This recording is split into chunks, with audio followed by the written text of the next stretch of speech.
The theories and methods illustrated in this program are derived from both current research and best practices of the National Association for the Education of Young Children. This program is part of a series on the development of infants. Their overall development includes their physical, cognitive, social, and emotional growth. These occur simultaneously and affect each other. In this program, we will learn about their social and emotional development. Did you know that starting from birth, a baby is learning who they are based on the interactions that they have with their main caregivers? All of those things that we say to little babies, things like, "Oh, aren't you beautiful? Look how smart you are." All of those things are helping the baby form who they are. They're getting their self-esteem based on those interactions that they have right from birth with their main caregivers. Interest, distress, disgust, surprise, fear, sadness, anger, happiness. Quite a range of emotions. Babies appear to express all of these before they reach 6 months. But they are more than bundles of emotion. They are social individuals as well. In this program, we will learn about infant emotions and examine how they begin to read the emotions of others. We'll see how they distinguish between familiar and unfamiliar people, as well as talk about separation anxiety and social referencing. We'll examine infant relationships and attachment, as well as personality, temperament, and gender differences. First, let's talk about the emotions that infants experience in their first year of life.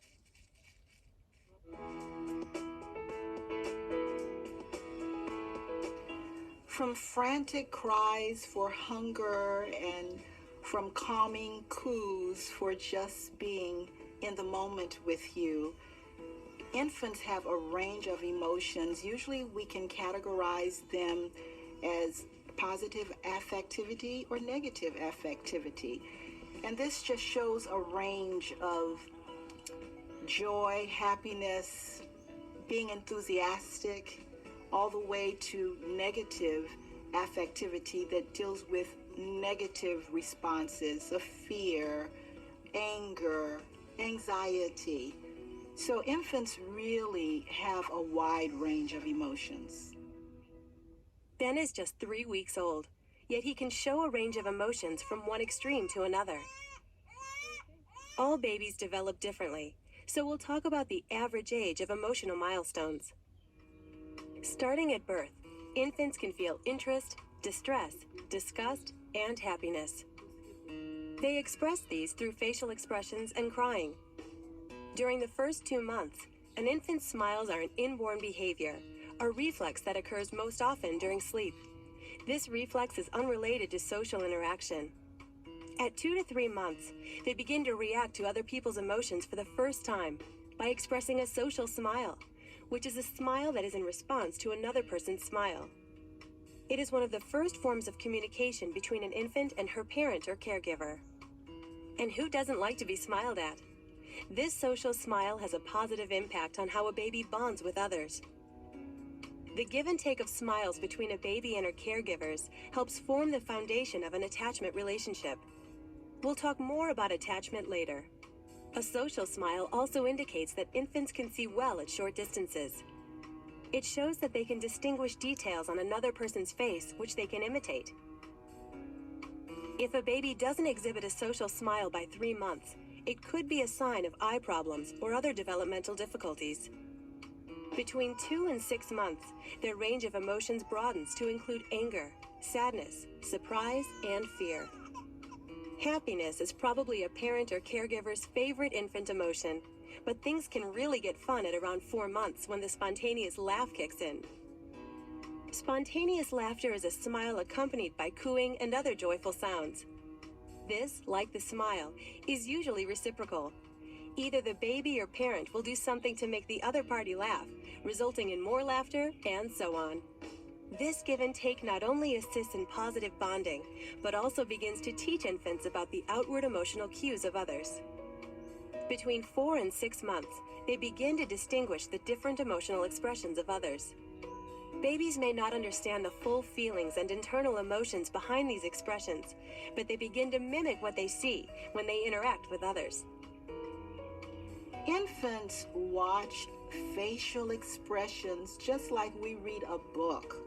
Not only do they see the eyes of their parents, but they sense the tone in the parent's voice.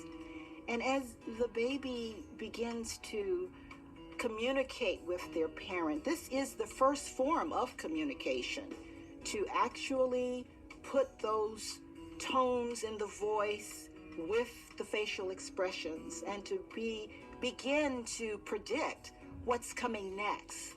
These interactions usually occur with just about anyone until 5 or 6 months. At that point, infants may begin to exhibit stranger anxiety, which is the caution and wariness displayed by infants when they encounter an unfamiliar person. As an infant's memory develops, they are able to separate the people that they know from those they do not. The people they know behave in ways familiar and comfortable to them. They know what to expect. They have no experience with how a stranger will act, so interactions with people they don't know may make infants feel anxious. Not all babies exhibit the same degree of stranger anxiety. Some are very shy around everyone. Others like to see new people. Some babies don't do well with crowds. Others enjoy taking in all of the sights and sounds. The more experience a baby has being around unfamiliar people, the less stranger anxiety they tend to show. At about 7 to 10 months, infants may start to show separation anxiety, which is the distress shown by infants when their usual caregiver departs. Separation and stranger anxiety provides the baby with a safety net. If the baby sees an unfamiliar face, they can always look for the familiar face, and this lets them know that their environment is still safe. Interestingly enough, stranger anxiety and separation anxiety occur at about 8 months of age, which is the same time that object permanence happens with the baby. And so the baby now realizes that this person that's taking care of me isn't the person that I want, and I know that person that I want still exists. And so it's a cognitive shift that happens with the baby, and it's normal. Separation anxiety peaks at around 14 months.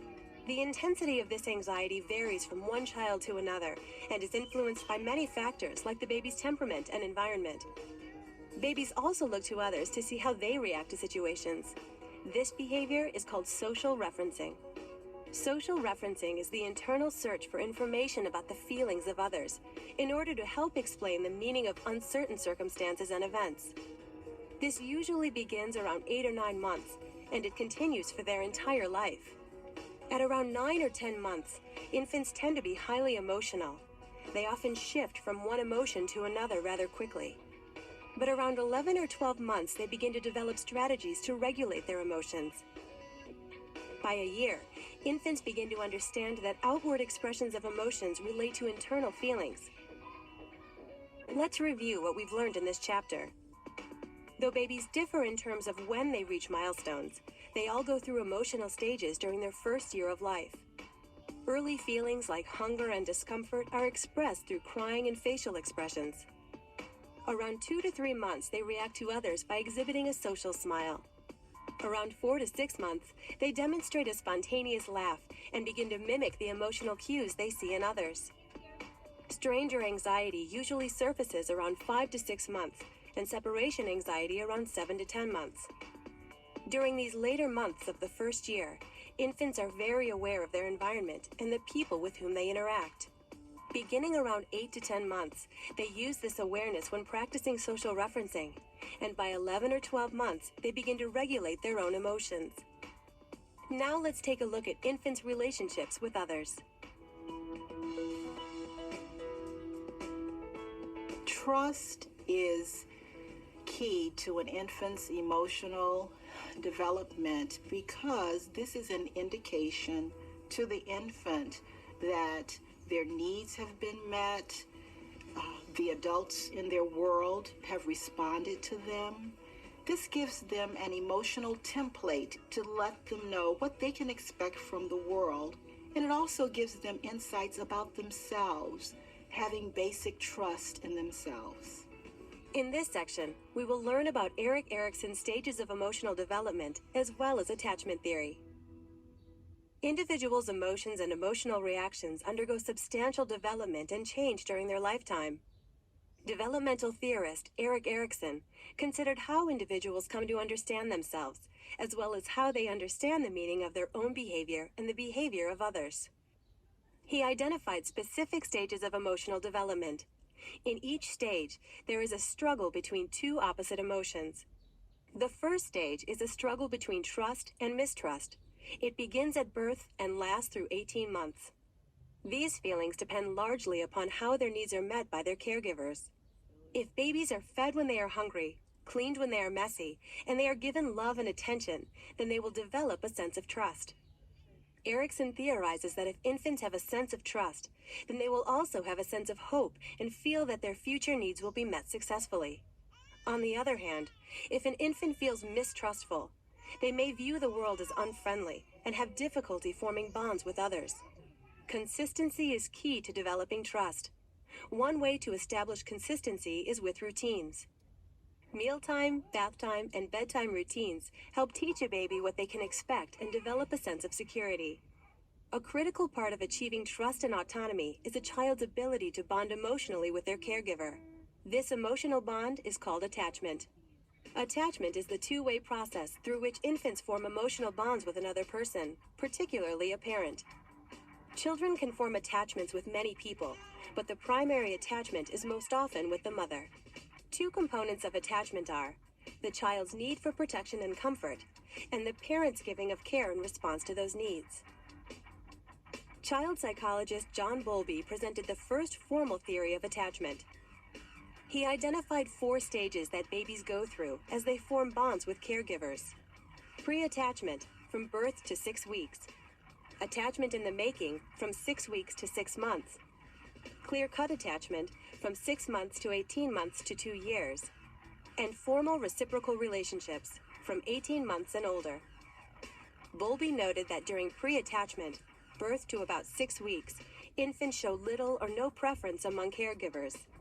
An infant's automatic reflexes like crying, rooting, and grabbing will cause caregivers to attend to their needs. During attachment in the making, from 6 weeks to 6 months, infants show a preference for familiar individuals, especially those who are responsive to them. There is little or no anxiety when a stranger is present. During clear-cut attachment, 6 months to 2 years, babies will usually protest when a caregiver leaves and be distressed when separated from their caregiver. Stranger anxiety often begins at this stage as well. Developmental psychologist Mary Ainsworth confirmed many of Bowlby's ideas through observations of caregiver-child interactions. She expanded on the concept of parent as a secure base. Secure attachment is characterized by the behaviors of the infant and the primary attachment figure. An example of secure attachment for both would take place during a reunion after a separation. A securely attached infant would seek mom and be easily comforted by her. And the primary attachment figure would be sensitive and in tune with the child's needs and reliable to meeting them. Here are some characteristics of caregivers that typically achieve secure attachment relationships. Sensitivity. They respond quickly and satisfactorily to an infant's needs. Positive attitude. Caregivers use affirmative words and facial expressions during interactions. Support. They attend closely to and provide emotional support for the infant's behaviors. Mutuality. Caregivers create activities in which they and the infant attend to the same thing together. Synchrony. They structure smooth give-and-take interactions with the infant. Stimulation. Caregiver frequently engages the infant in communication and activities. Let's review what we've learned in this chapter. Infants fall into the trust versus mistrust stage within the framework of Erikson's stages of emotional development. Erikson proposed that if infants' needs are consistently met, they develop a sense of trust as well as the hope that future needs will be met.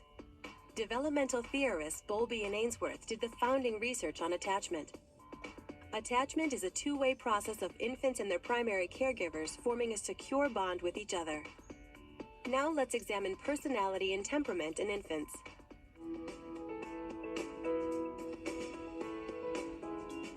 Temperament represents a genetically determined set of traits that a baby comes here with. And these traits determine how she experiences her world, how she learns, how she interacts with others. So temperament is very important to social emotional development. In this chapter, we will examine how personality and temperament affect an infant's social and emotional growth. And we will take a look at how gender, the way they are cared for, and their family environment can impact the unique individual they will become. Personality is the sum total of the characteristics that differentiate one person from another. Let's return for a moment to Erikson's theory of development. A child's personality will be affected if he or she has problems with mistrusting a caregiver. But there are other factors present at birth, not ones that were chosen or created, that play into personality development. An infant's temperament is one example. Temperament refers to patterns of emotions that are consistent and enduring characteristics of an individual. There are many dimensions of temperament, but infants can be described according to three broad profiles: easy babies, difficult babies, and slow-to-warm babies. There are many different kinds of temperament, so if a baby's a really easy baby, then it makes it really easy for a baby to form relationships and caregivers to want to be with that baby because that baby's easy and happy. If a baby is a difficult baby, well, that impacts the relationship that that baby will have with the caregiver and ultimately might result in an insecure attachment. Approximately 40% of babies fall into the easy category. Easy babies have a positive disposition. They are usually in a good mood. When they are fussy, it is usually only mildly so, and they can often find ways to calm themselves down. They tend to eat and sleep on a regular schedule. In new situations, they show curiosity and adapt easily. Their emotional intensity is even-tempered. About 10% of babies are categorized as difficult. This means they have more negative dispositions. They may seem restless, and their displeasure goes beyond fussy. They tend to be loud and intense and are difficult to soothe. They are usually light sleepers and require a lot of attention from their caregivers. In new situations, they often withdraw and are slow to adapt. Approximately 15% of babies are slow to warm. This means that they tend to be inactive and exhibit calm reactions to their environment. Even their reactions to hunger and discomfort are quiet. They seem generally shy, but very aware of their surroundings. Slow-to-warm babies are easily overstimulated, and when this happens, they react by turning away. They tend to withdraw from new situations, but slowly, cautiously adapt to them over time. That leaves about 35% of babies that do not consistently fit into one of those categories. These babies show a combination of these traits that may differ depending upon a given situation. There are no good temperaments or bad temperaments, but there is a concept called goodness of fit. Goodness of fit means that development is affected by the degree of match between a baby's temperament and the demands of the environment in which they are being raised. A baby's temperament and how well it fits, the goodness of fit that that temperament has with the caregivers for that baby is crucial to the baby's development. Therefore, being aware of temperament can help parents and caregivers anticipate a baby's responses to various events and circumstances. For example, parents of easy babies can remember that even though their infant is undemanding, they still need lots of attention and interaction. Primary caregivers of difficult babies can establish consistent routines using calm and patient dispositions so that the baby will learn what to expect and avoid upsetting and unsettling situations. Parents of slow-to-warm babies can gradually and calmly allow a baby time to adapt to new situations. They can also learn a baby's cues that indicate that they may be feeling overstimulated. Let's not forget about the babies that don't easily fit into these categories. Caregivers can try to be attuned to a baby's emotional cues and be flexible based on the given situation. These categories can be helpful in learning about a baby's temperament and how to successfully handle various situations. However, what is most important is to focus on the individual infant and establish the best relationship based on his or her particular needs and personality. How much does an infant's gender affect his or her social and emotional development? Gender is the sense of being male or female. The very first announcement made about a person is usually either, "It's a boy," or "It's a girl." However, infant boys and girls differ very little from each other in the first few months of life. Take this infant, for example. What do you think, boy or girl? Well, it's a girl. But admit it, you just took your 50-50 chance. Research shows that male infants tend to be fussier and more active than female infants. But aside from that, there are greater differences among individual boys and among individual girls than the average differences between boys and girls on the whole. Parents of infants do play with boys and girls differently. Mothers tend to interact more with daughters and fathers with sons. Male and female caregiver play styles are different for boys and girls as well. Men engage in more rough and tumble play, and women tend to play calm, traditional games like peekaboo. However, gender roles emerge as children get older and are heavily influenced by society's gender expectations. Let's review what we've learned in this chapter. An infant's personality is heavily influenced by her temperament. Temperament profiles are easy babies, difficult babies, and slow to warm babies. Some babies, though, don't fit neatly into any of these. No temperament is good or bad, but we learned about the idea of goodness of fit, the degree of match between a baby and the demands of the environment in which she is raised. And as far as gender is concerned, during the first year, male and female babies have more similarities to each other than differences.